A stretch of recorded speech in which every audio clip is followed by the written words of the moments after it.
कि वो 2 साल जिनमें मेरी ज़िंदगी झंड हो गई। Guys welcome back to my blog. मैं सत्यम सूर्यवंशी स्वागत करता हूं आपका मेरे first real life experienced blog में। तो मेरा जो आज का ब्लॉग है वो नॉन स्टॉप होने वाला है, वन शॉट जीरो एडिटिंग। मेरे को कोई एडिटिंग वगैरह नहीं आती है, मैं जो हूँ सामने आपके हूँ और फेस टू फेस आपसे इंटरप्ट कर रहा हूँ। तो आपको यदि ब्लॉग पसंद आए तो लाइक और सब्सक्राइब करके चले जाना ताकि नेक्स्ट ब्लॉग आपको जल्द से जल्द मिले। तो आज मेरी रियल लाइफ एक्सपीरियंस मैं आप लोगों के साथ शेयर करने वाला हूँ जो मेरी लाइफ में हुआ है interrupting 2 years of my NEET study. तो चलिए शुरू करते हैं।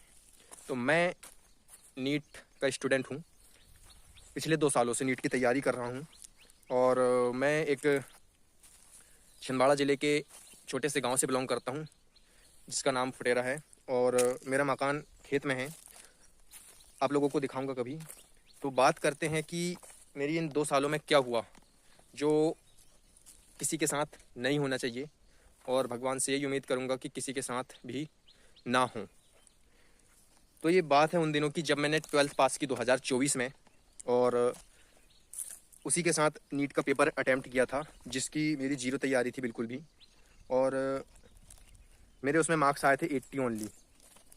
मेरे मार्क्स उसमें ओनली 80 मार्क्स आए थे और फिर मैंने सोचा कि क्यों ना, इतने सारे डॉक्टरों की ज़रूरत पड़ती है, इतने सारे स्पेशलिस्ट की ज़रूरत पड़ती है हॉस्पिटलों में, और मेरे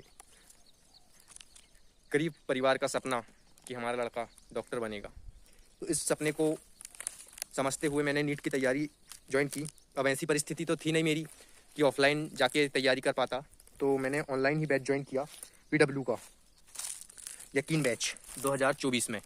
और जब मैंने 2024 में यकीन बैच ज्वाइन किया 2025 की तैयारी के लिए, तो शुरू में फर्स्ट के 1 और 2 महीने, हाँ समथिंग 1 से 2 महीने मेरी इतनी बढ़िया पढ़ाई चली कि जिसकी मैं आपसे बात ही नहीं कर सकता।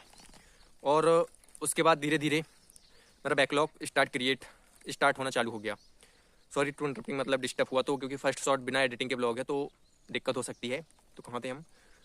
हाँ, तो जो मेरा बैकलॉग स्टार्ट होना चालू हुआ तो मैंने यही सोचता गया कि ऑनलाइन वाला बैच रिकॉर्डेड मिल रही है क्लासें लाइव के बाद, तो एक साथ इतने लेक्चर कवर कर लूँगा तो कवर हो जाएगा, आज कवर हो जाएगा, कल कवर हो जाएगा, परसों कवर हो जाएगा।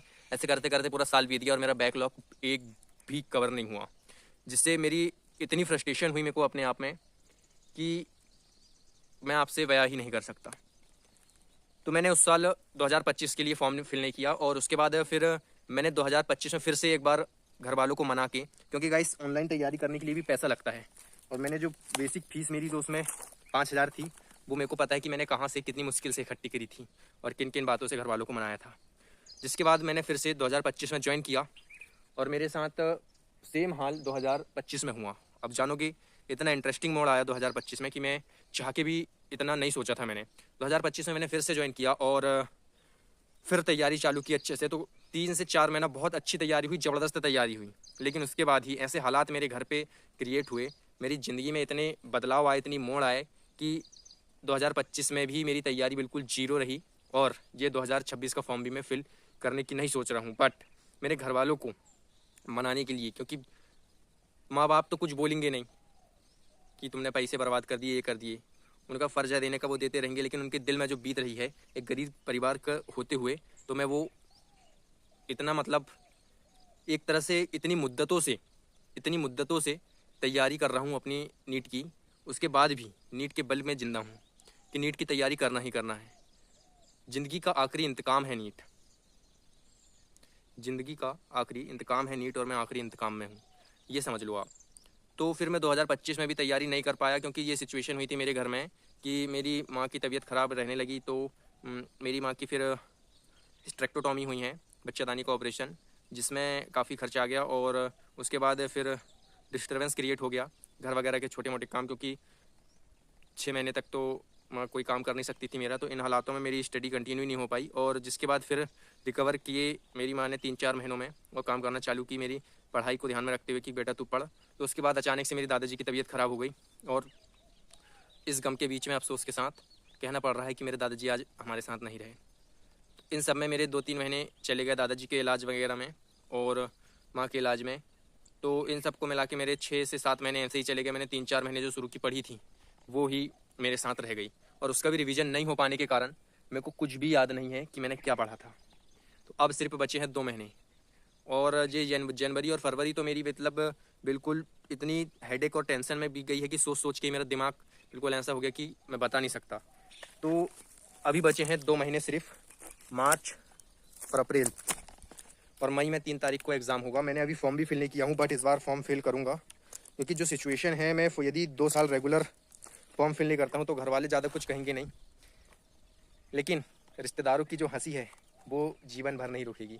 और मेरे को ऐसा लग रहा है कि मैं यही काम कर रहा हूँ। तो मैं जीवन में सोच रहा था कि क्या नीट इतना हार्ड एग्ज़ाम है कि नहीं हो सकता कि मेरी कंसिस्टेंसी बेकार है। तो आप लोग कमेंट में बताना कि मेरे को एक और ड्रॉप लेना चाहिए कि नहीं। मैं सोच रहा हूँ कि 2027 के लिए एक फाइनल लास्ट अटैम्प्ट दिल जान लगा के तैयारी करता, और उसके बाद फिर लास्ट ईयर ट्राई करता करके, बट इस बार भी मेरे को 2026 में फॉर्म फिल करना पड़ेगा, और मैं करूँगा और लगे रहूँगा अपनी जी जान के साथ। और अपनी लाइफ जो मैंने स्ट्रगल इन 2 सालों में झेला है वो मैं एक ही वीडियो में आपसे बयान नहीं कर सकता, क्योंकि बहुत ही ज़्यादा और लंबा वीडियो हो जाएगा। तो गाइस, ये थी मेरी 2 सालों की स्ट्रगल छोटे से ब्लॉग में, जो कि अभी पूरी नहीं हुई है। मैंने बहुत सी चीज़ें, बहुत सी बातें, बहुत से इंसिडेंट जो मेरे रिश्तेदारों ने हमारे साथ किया, मेरे परिवार ने मेरे साथ किया, और मैं जो प्रेशर झेल रहा हूँ वो आपसे इस छोटे से वीडियो में शेयर नहीं कर पाऊँगा। तो उसके लिए आप लोग मेरे चैनल को सब्सक्राइब करो, और आगे क्या हुआ मेरी ज़िंदगी में वो जानने के लिए नोटिफिकेशन कॉल कर देना। तो गाइस, मिलते हैं आपसे नेक्स्ट ब्लॉग में। धन्यवाद।